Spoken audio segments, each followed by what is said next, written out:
Tout de suite, les derniers jours de Franco. C'était un tyran effrayant. Les condamnations à mort politique, il les signait au petit déjeuner en trempant ses toasts dans son chocolat.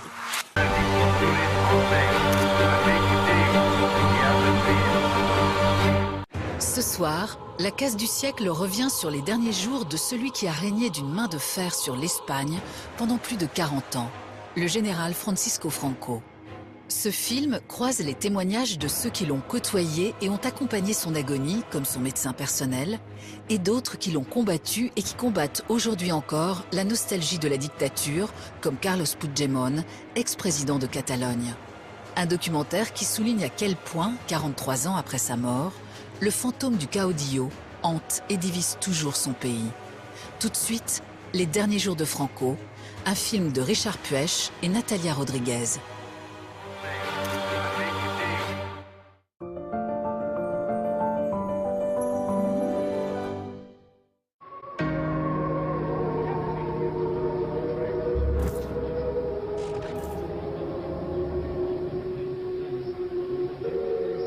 Ce jour-là, une page ténébreuse de l'histoire du monde se tourne.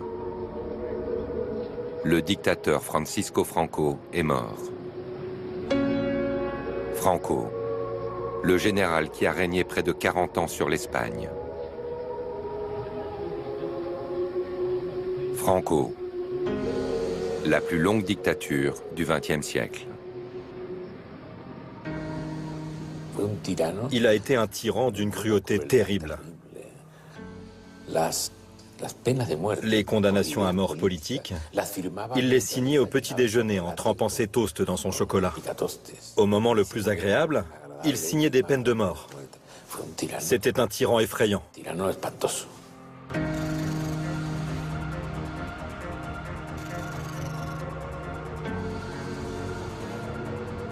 La mort tant espérée d'un dictateur pour les uns, la perte du sauveur de la patrie pour beaucoup d'autres. En ce 20 novembre 1975, toute une Espagne pleure Franco, le père bienfaiteur de la nation.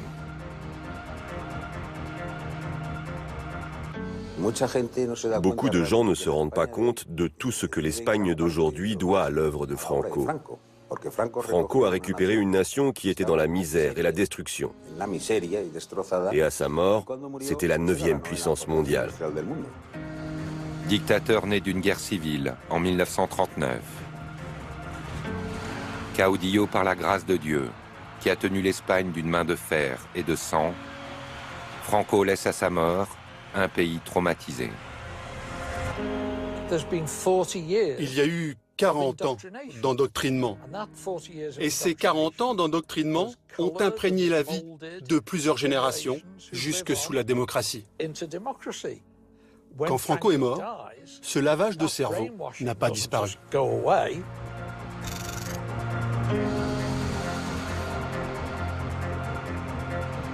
Le 22 novembre 1975, Franco est inhumé dans le mausolée de la vallée de Los Caídos, la sépulture monumentale qu'il avait faite construire d'abord pour les victimes franquistes de la guerre civile.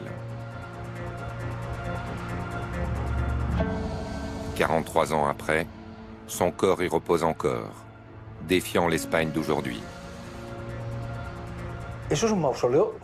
C'est un mausolée fasciste érigé à la plus grande gloire d'un dictateur sanguinaire qui a provoqué une guerre qui n'a pas duré 3 ans, mais jusqu'à sa mort.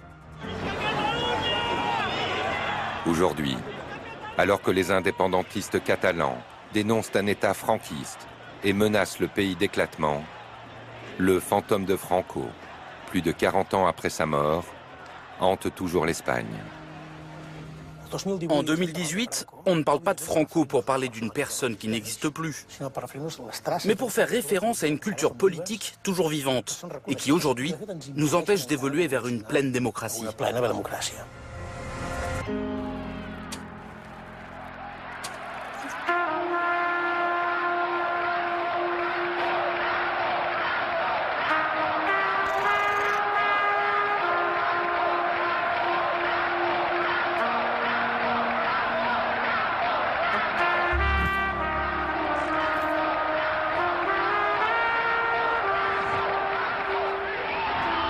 Les derniers jours de Franco commencent au balcon du Palais d'Orient à Madrid. Ce jour-là, devant ses partisans fanatisés, apparaît un vieillard affaibli, aux côtés de son épouse. Franco a 82 ans, son régime en a presque 40, il est à bout de souffle. Si vous regardez bien ces images, il y a beaucoup de gens très vieux dans la foule. C'est vraiment le crépuscule du régime. Franco ne le sait pas, mais ce 1er octobre 1975 sera sa dernière apparition publique.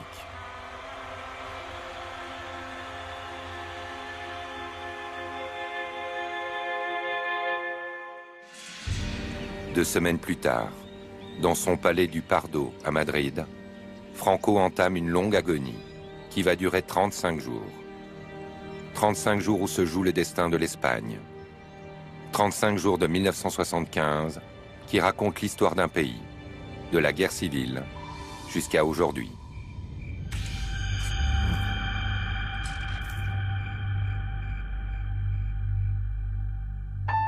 Le début de la fin survient en pleine nuit, quand Franco est réveillé par un malaise.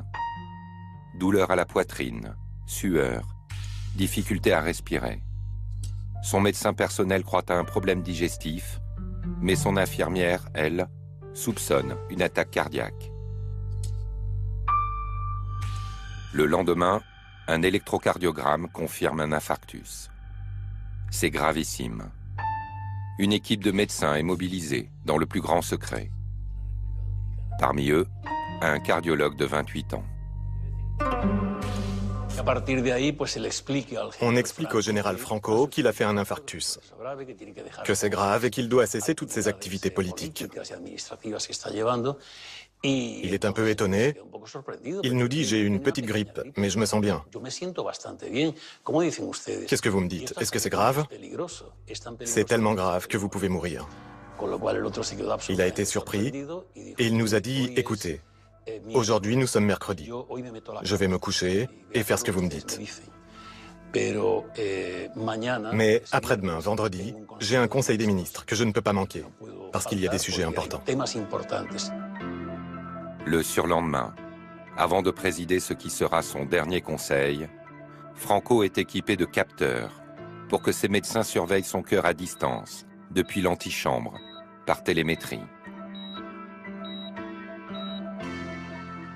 Dans la salle du conseil, le Premier ministre Arias Navarro, seul informé de l'état de santé de Franco, raccourcit la séance et n'évoque que brièvement la situation au Sahara espagnol, pourtant explosive. Franco ne dit pas un mot, mais son cœur s'emballe.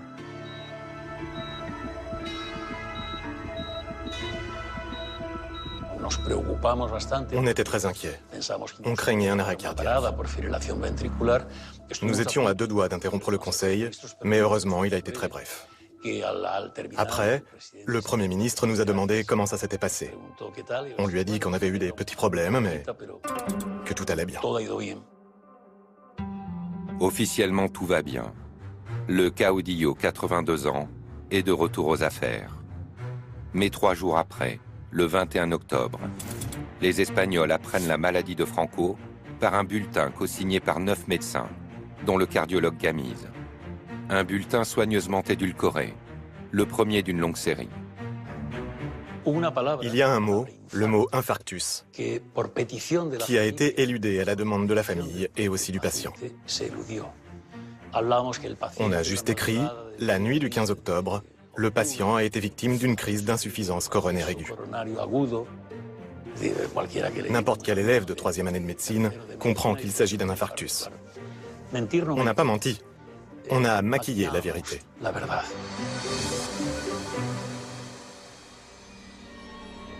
En 1975, on ne touche pas au mythe Franco, même agonisant.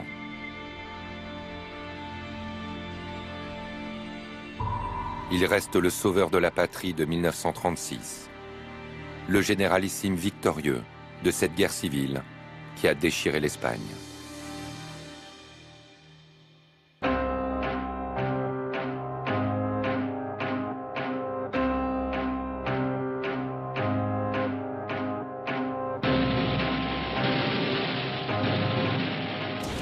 La guerre civile.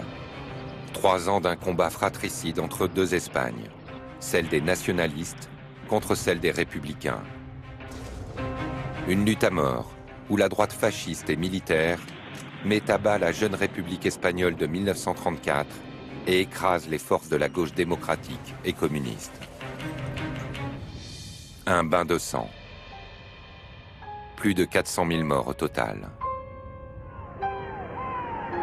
Un grand vainqueur, Franco, le généralissime qui a pris la tête du camp nationaliste. Une grande perdante, l'Espagne, profondément meurtrie. Franco a fait la guerre avec la détermination de détruire pour toujours les forces démocratiques. C'est une guerre d'extermination. L'Anglais Paul Preston est considéré comme le meilleur historien contemporain de cette guerre civile qui a dévasté l'Espagne.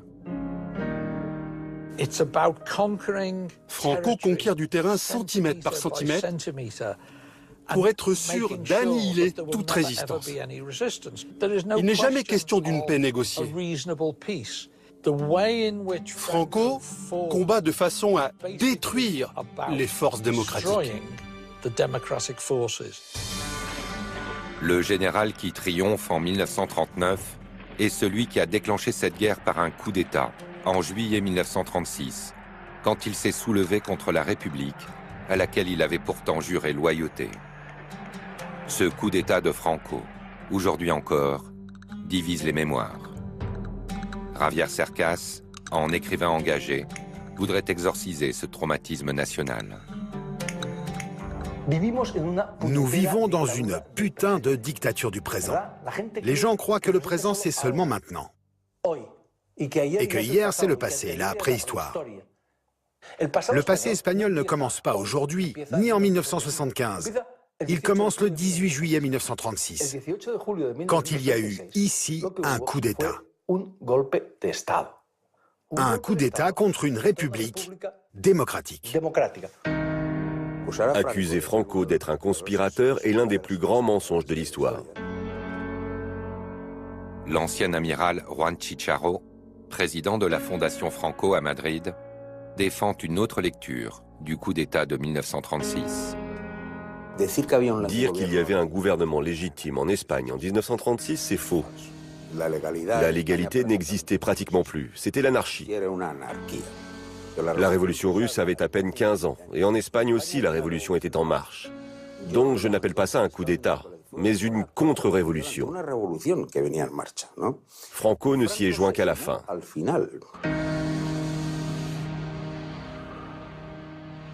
Nous devons être d'accord sur le passé pour être pleinement d'accord sur le présent. Malheureusement, nous ne sommes pas d'accord sur le passé. C'est bien ça le problème.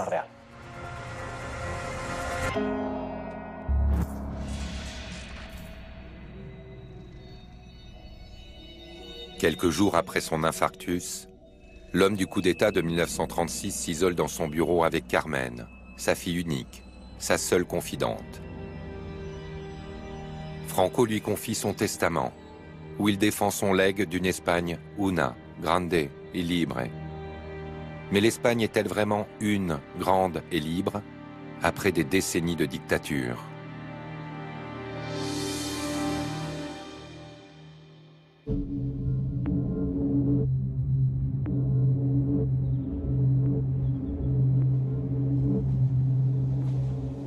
« 1940. La guerre civile à peine terminée, Franco entame une carrière de dictateur, tel Adolf Hitler, son ami d'alors. Franco refuse d'entrer dans la Seconde Guerre mondiale à ses côtés. Mais comme le Führer, il accapare tous les pouvoirs et inaugure sa dictature par une répression massive.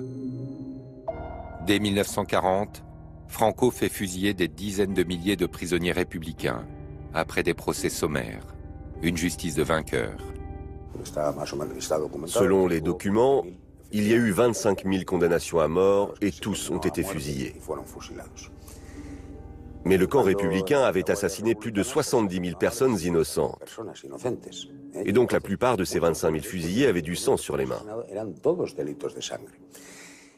Répression ? Non, justice. Selon les historiens, ce ne sont pas 25 000, mais jusqu'à 50 000 prisonniers républicains qui auraient été tués dans les années d'après-guerre. Franco a fait ce que j'appelle un investissement sur la terreur. Et il a vécu sur les bénéfices de cet investissement sur la terreur pendant de longues années.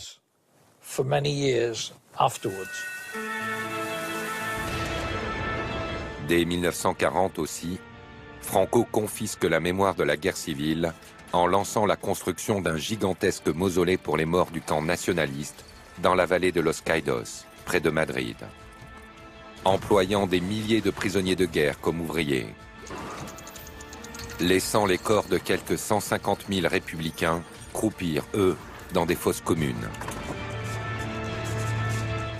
C'est le grand projet funéraire de Franco, la pyramide de Franco. Pour l'anthropologue Francisco Ferrandiz, la construction de Los Caídos a creusé la division.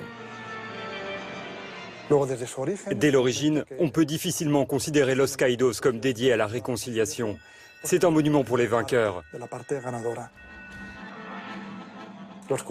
Les corps républicains ont été abandonnés, négligés, et pendant des décennies, leurs familles n'ont pas pu y accéder.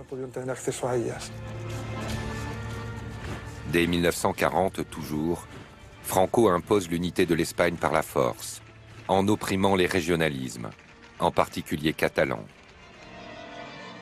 Franco a toujours dit qu'il y a deux Espagnes, la vraie Espagne et l'anti-Espagne, celle des Catalans et des Basques. La dictature était farouchement opposée aux nationalismes régionaux. Leur langue est interdite. Les élites politiques catalanes, qui n'ont pu se réfugier en France, sont persécutées. Le plus symbolique, c'est l'exécution de Luis Companys, le président de la Catalogne. Luis Companys, président de l'éphémère République de Catalogne de 1934. Exilé en France pendant la guerre civile, livré par Vichy à Franco, Luis Companys est fusillé à Barcelone en octobre 1940 en criant « Pour la Catalogne ». Symboliquement, il a été fusillé pour avoir été président de la Catalogne. C'est le premier et le seul président démocratiquement choisi qui ait été exécuté. Carles Puigdemont, lui aussi éphémère président de la Catalogne, connaît à son tour l'exil, où nous l'avons rencontré. En tuant Luis Companys, Franco a offert un martyr à l'indépendance catalane. On ne peut accepter que cela reste impuni, oublié. On ne devrait plus, en 2018, continuer à demander que soit réparée cette énorme erreur commise en 1940 par l'État espagnol.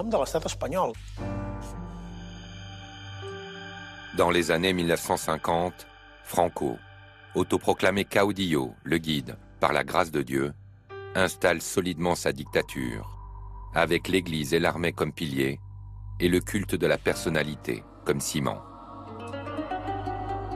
Franco a le contrôle total des médias. Il a le contrôle total du système éducatif. Et les gens subissent un vrai lavage de cerveau.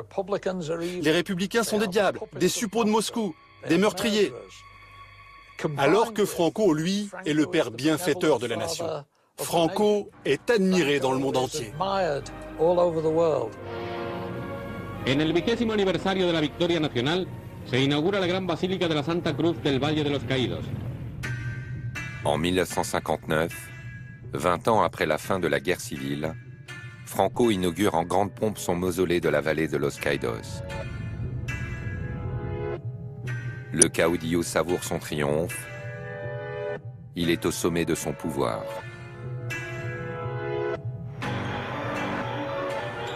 En recevant la même année 1959 le président américain Eisenhower, Franco réussit à briser son isolement diplomatique.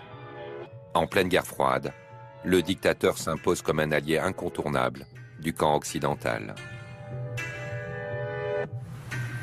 Et l'Espagne, en plein boom économique, sort enfin de la misère. Une dictature ne tient pas, même en utilisant la violence, si elle n'a pas de grande réussite qui permette au peuple de vivre tranquillement.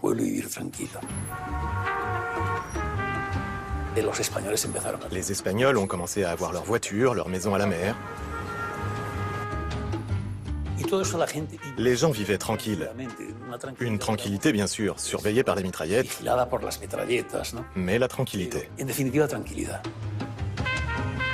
Dans les années 60, l'Espagne devient même la destination touristique préférée des Européens, qui affluent par centaines de milliers, attirés par le soleil, les plages et une certaine sécurité. Tout cela montrait que l'Espagne s'ouvrait au monde.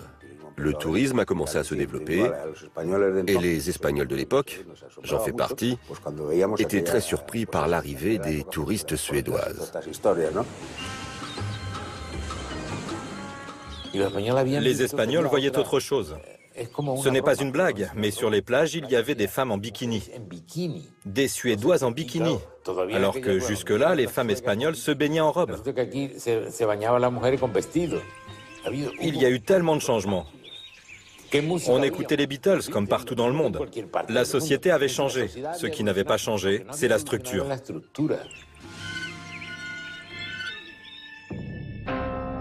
Cette structure qui ne change pas, c'est le régime franquiste. Un chef divinisé, un État monolithique, un parti unique, des opposants en prison ou en exil.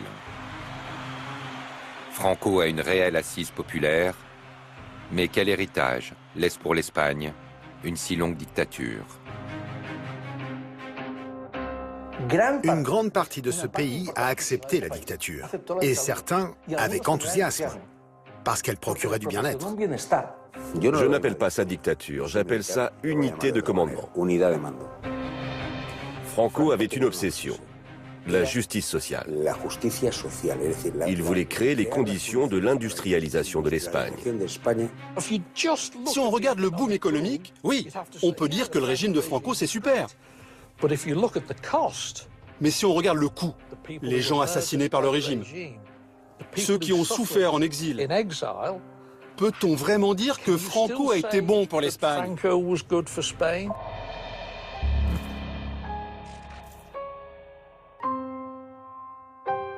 À l'automne 75, la dictature tient bon, mais le corps du dictateur lâche. Il subit une deuxième attaque, une hémorragie massive en pleine nuit. On a décidé d'improviser un bloc opératoire. Avec des soldats et d'autres médecins, on a monté un bloc opératoire en apportant un respirateur, des lampes, des instruments chirurgicaux. Tout a été improvisé en 1 heure.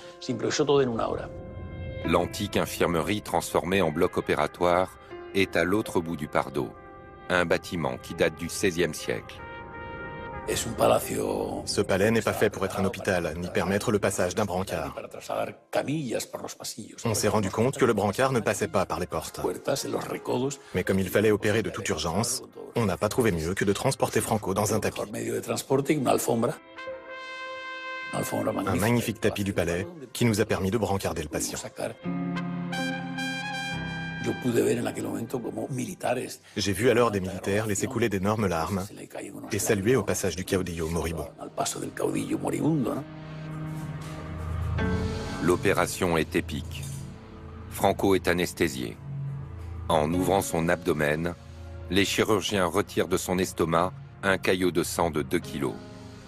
Soudain, l'installation électrique tombe en panne.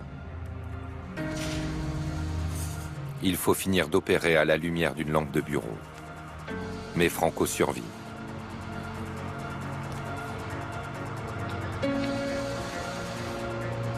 À l'extérieur du Pardo, la foule s'agglutine. Des journalistes du monde entier se mêlent aux sympathisants du caudillo. Tous attendent la mort imminente de Franco. Le dictateur agonise depuis 17 jours, mais son régime policier sévit encore. Toute la période de l'agonie de Franco, je l'ai vécue en cellule disciplinaire. J'apprenais ce qui se passait par les messages qu'envoyaient mes camarades, les prisonniers de droit commun. Ils me disaient que Franco avait une célomitis ou célobidis. Ils ne savaient pas comment s'appelait sa maladie. Militant antifranquiste, Nicolas Sartorius a vécu en prisonnier politique les derniers jours de Franco. La dictature était déjà mourante, pas seulement en termes biologiques, mais aussi mentalement. Les gens voulaient autre chose. En 1975, l'Espagne a changé et le régime est déjà en pleine décrépitude.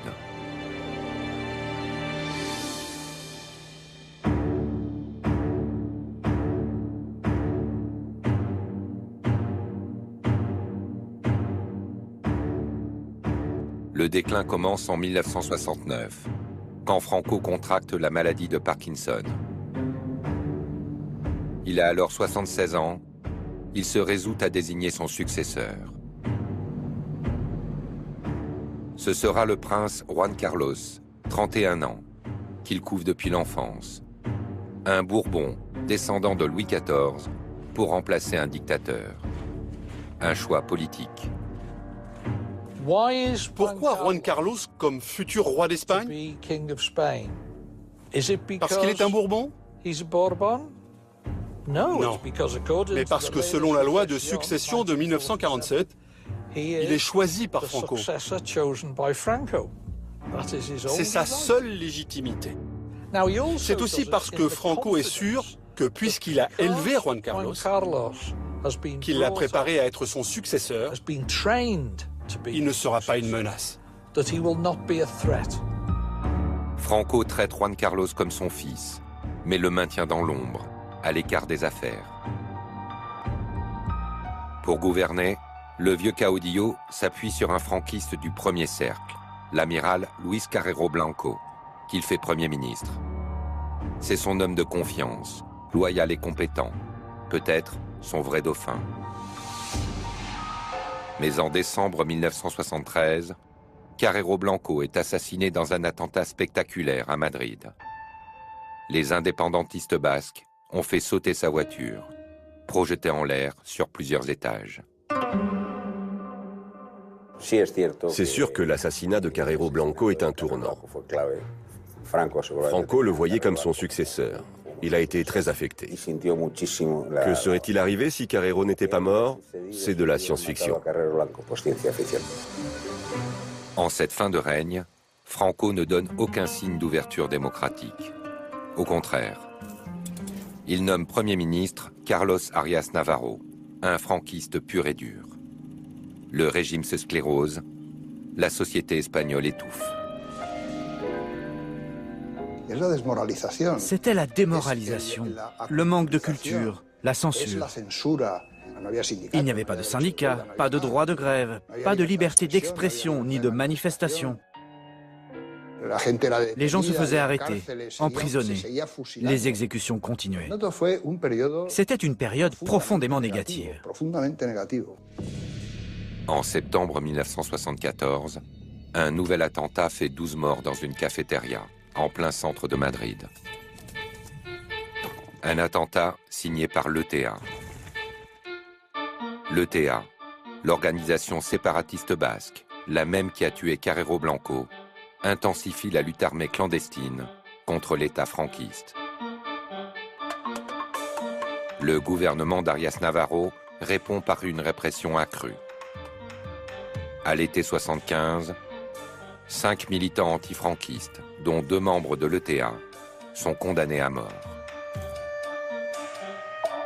Un durcissement du régime qui porte la marque de Franco, vieillard reclus en son palais. Le régime de Franco est terrible. Il commence en exécutant et finit en exécutant. Il débute en 1939 en fusillant des milliers de personnes. Et en 1975, il finit en fusillant. C'est terrible, près de 40 ans plus tard.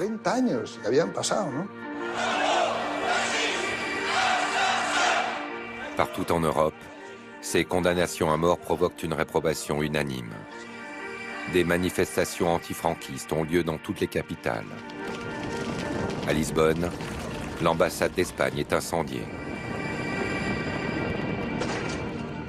Même le Saint-Père, le pape Paul VI, appelle publiquement le très catholique Franco à la clémence. La position de l'Église a été l'un des plus grands chagrins de Franco à la fin de sa vie. Franco a commencé à être très nerveux et à mal dormir quand les appels du Vatican ont commencé.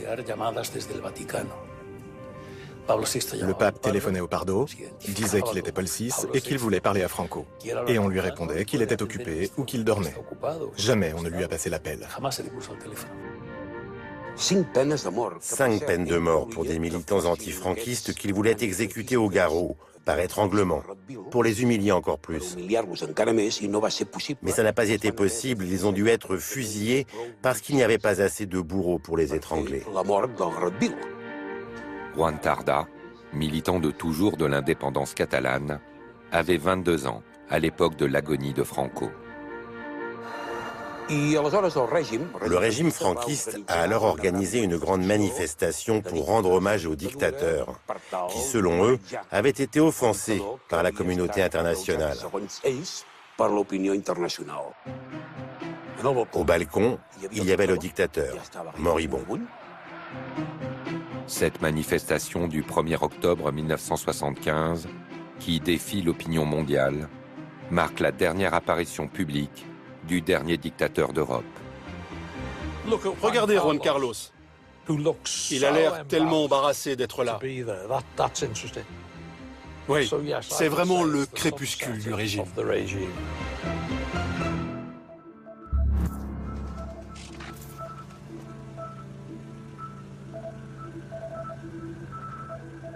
Un mois après sa dernière apparition, 2 jours après son opération d'urgence de l'estomac, Franco quitte définitivement son palais du Pardo pour être transféré à l'hôpital de La Paz, à Madrid, où il est à nouveau opéré pendant plus de 4 heures. Mais le dictateur a la peau dure. C'était un vrai martien. Il avait 82 ans, un problème cardiovasculaire aigu, des hémorragies digestives, 3 opérations chirurgicales, un échec rénal, une thrombophlébite, une pneumonie bilatérale. Ce monsieur aurait dû mourir le jour même, mais il a tenu plus d'1 mois. Au 19e jour de l'agonie de Franco, commence une danse macabre autour du prestigieux patient. 37 litres de sang lui sont transfusés. Une quarantaine de médecins se relaient pour maintenir en vie le dictateur. Néphrologues, pneumologues, urologues et un cardiologue très particulier, le docteur Bordiou. Cristobal Martinez Bordiou, chirurgien, marquis de Villaverde et surtout gendre de Franco, depuis qu'il a épousé sa fille Carmen en 1950. Un médecin pistonné. C'était un chirurgien médiocre. Il s'est fait offrir un hôpital par Franco parce qu'il était son gendre. Et parce qu'il était l'ami de Christian Barnard, le pionnier de la transplantation cardiaque, il a tenté d'en être le pionnier en Espagne. Il a tué ses patients. Il n'était vraiment pas doué.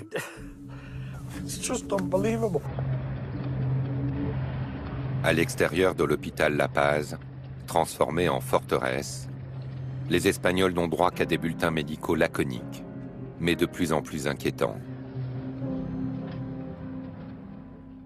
En France, la presse raille cette agonie interminable.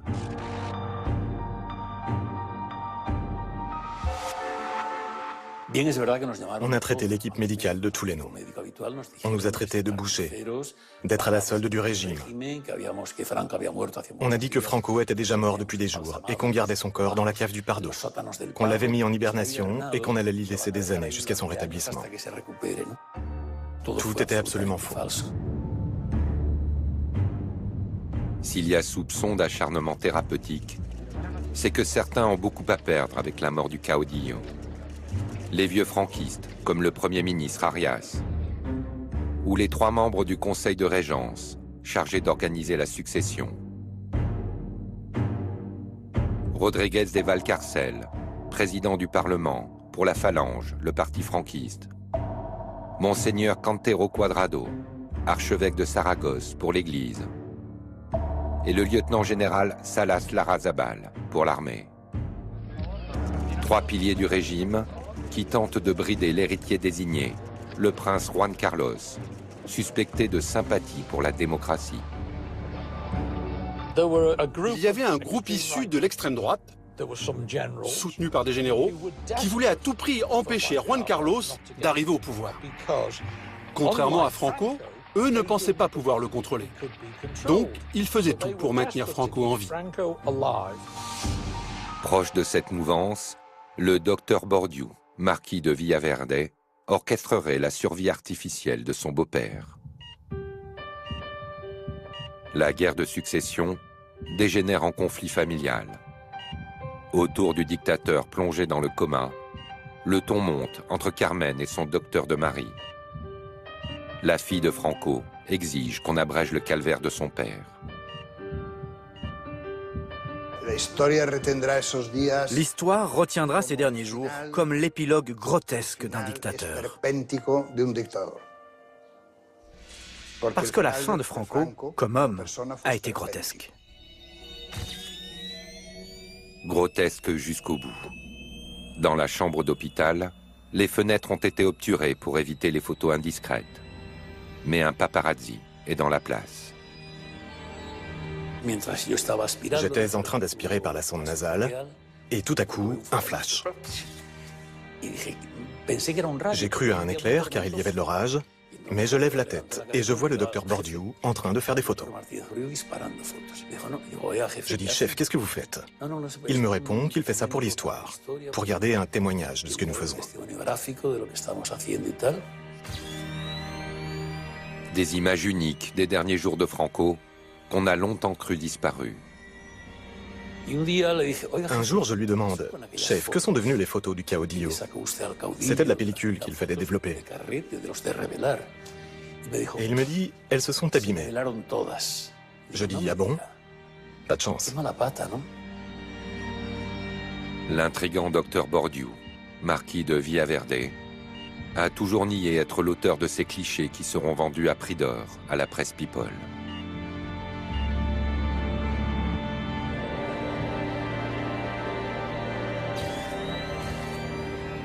Quand ces photos sont publiées en 1984, l'Espagne n'est plus la même. Franco est mort et la dictature a fait place à la démocratie, au terme d'une transition à haut risque.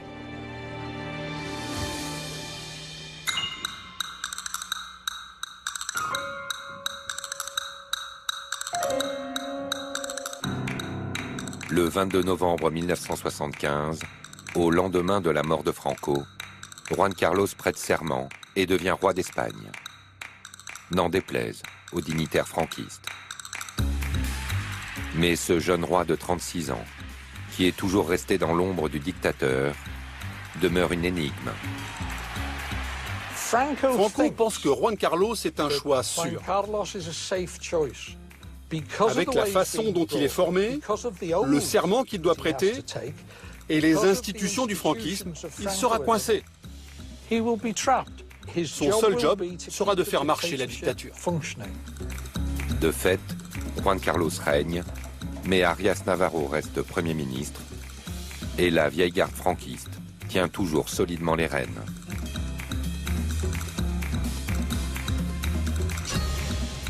L'Espagne entre alors en ébullition. Grèves et manifestations se multiplient, malgré leur interdiction. La succession s'annonce périlleuse. Mon père et ma mère, quand Franco meurt, n'ont pratiquement connu que le franquisme. Pour eux, c'est la norme. Ce qui va se passer après, c'est de la pure incertitude. Personne ne sait rien. Il y a une vraie crainte de conflit. Juan Carlos cache son jeu.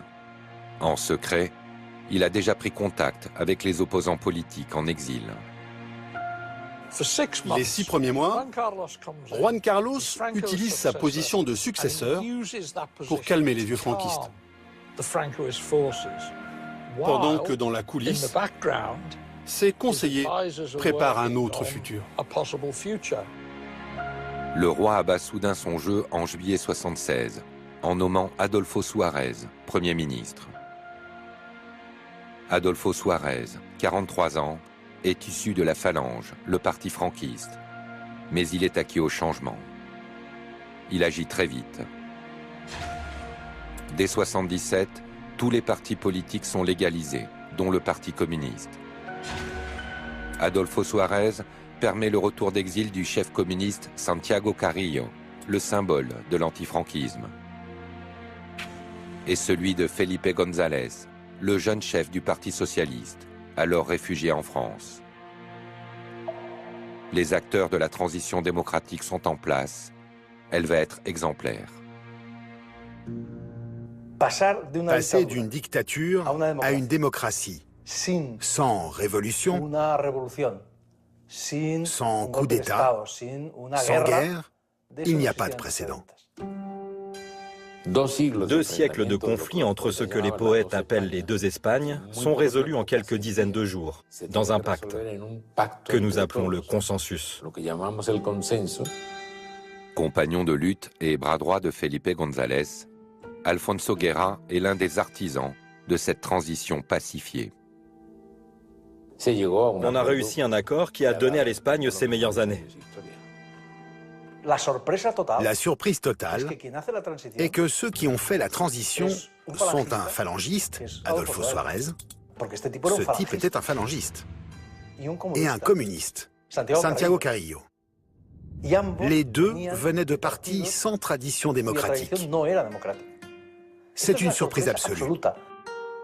Le pacte de 1977 entre franquistes et antifranquistes aboutit à la mise en place d'une assemblée constituante et à une loi d'amnistie générale. Et le 6 décembre 1978, lors d'un vote historique, 88% des Espagnols plébiscitent la nouvelle constitution. L'Espagne devient une démocratie, mais au prix de 3 compromis. Le premier compromis, c'est de renoncer à la République en acceptant la monarchie parlementaire. Le communiste Carrillo aura du mal à jurer fidélité au roi, mais il le fera publiquement. Si nous n'étions pas sortis du débat entre République et franquisme, pour le remplacer par le choix entre démocratie et dictature, on n'en aurait jamais fini avec la dictature. Le deuxième compromis, c'est la loi d'amnistie de 1977, qui blanchit des dizaines de milliers d'opposants politiques à Franco, mais empêche désormais de juger les fonctionnaires du régime. En même temps que les prisonniers politiques du franquisme, ils ont amnistié tout le franquisme. Il y a eu une énorme impunité. Il n'y a pas un seul franquiste auteur de massacres ou d'assassinats qui est payé pour ses crimes. À l'époque, nous avions 2 alternatives. Soit on faisait le procès politique du franquisme, et la démocratie aurait pris 25 ans de retard, soit on allait directement à la démocratie, et le procès du franquisme était retardé de 25 ans. C'est ce qui s'est passé. Le troisième compromis, c'est la question du régionalisme. Le Pays basque et la Catalogne obtiennent une large autonomie, mais elle est noyée par la création de 15 autres régions, dont certaines, dites aussi historiques. Un réflexe centralisateur que n'aurait pas renié Franco. La transition a beaucoup de défauts, mais l'un des principaux est que les personnes qui l'ont dirigée sont les héritiers des gouvernements franquistes. C'est un fait. C'est la génération qui, théoriquement, aurait dû se censurer, s'amender, être jugée pour ses fautes, qui pilote la transition.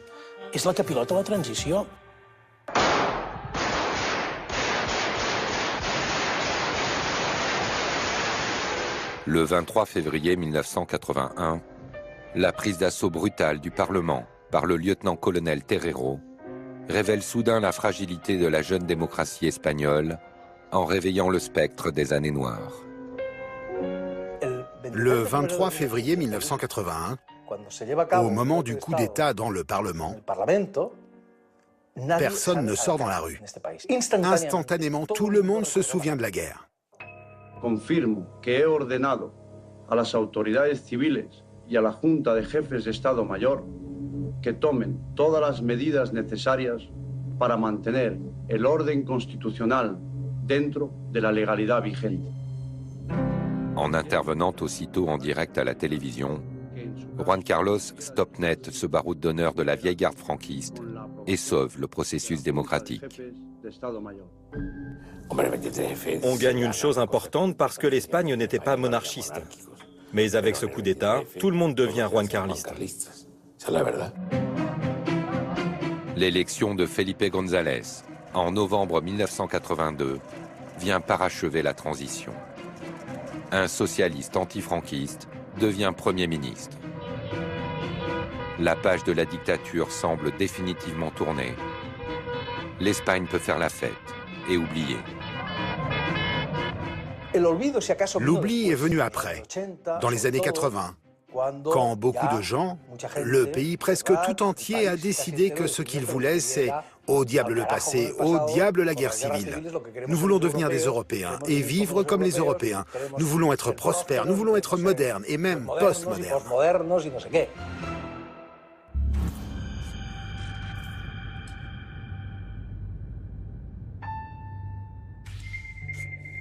Au 35e jour de son agonie, dans la nuit du 20 novembre 1975, le dictateur rend son dernier souffle. Mais 43 ans après sa mort, l'Espagne n'en a pas tout à fait fini avec Franco. Españoles, Franco ha muerto. Quand Franco est mort, j'ai dit, certes, la dictature comme instrument va disparaître, mais avec l'empreinte qu'il a laissée pendant 40 ans sur la conscience des Espagnols, ça va durer encore 100 ans.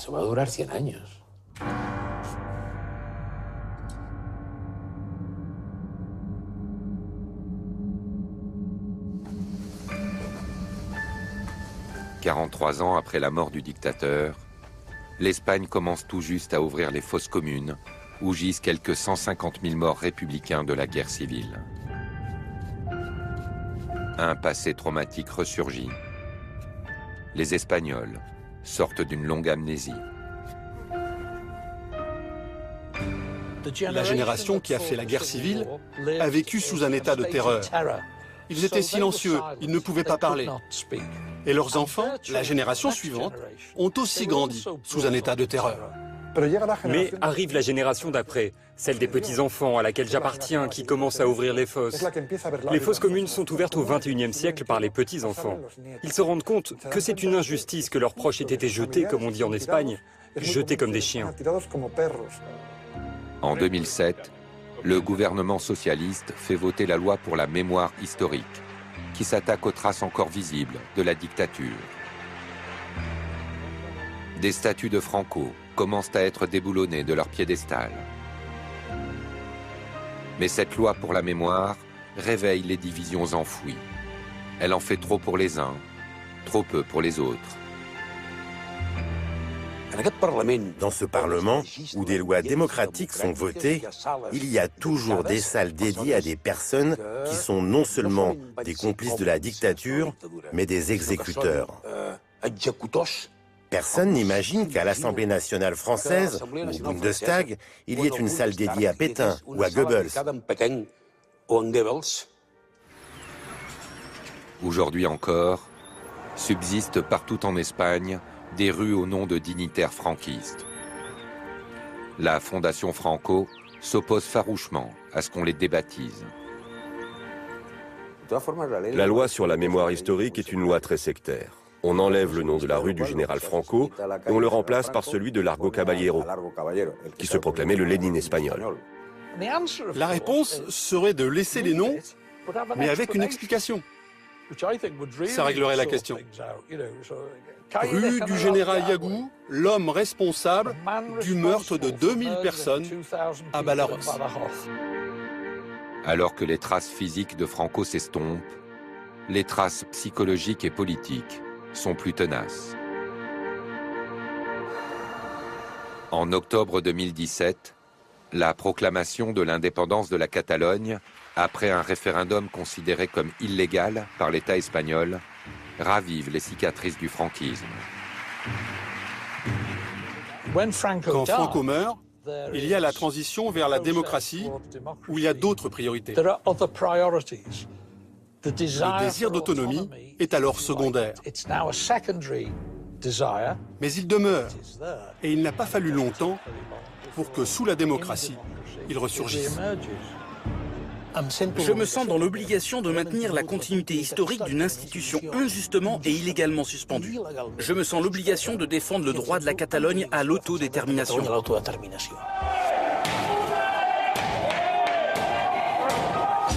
Mise sous tutelle de la Catalogne, chefs indépendantistes en prison ou en exil, l'État espagnol répond par la rigueur de la loi. Il est aussitôt accusé d'être franquiste. Il y a cette idée quasi religieuse de l'unité de l'Espagne, sur laquelle on ne peut faire ni politique ni débat. Cette idée qu'on doit sauver l'Espagne, c'est très franquiste. Cette culture autoritaire, centralisatrice, c'est comme un tabou. Si on n'est pas d'accord sur la Catalogne, on est fasciste.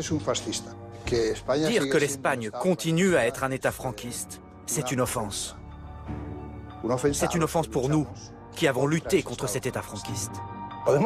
Bien sûr, on peut inventer que 50% des Espagnols sont franquistes. Mais où sont-ils? Je ne les vois nulle part. Ils peuvent se présenter aux élections. Où sont-ils? C'est de la foutaise.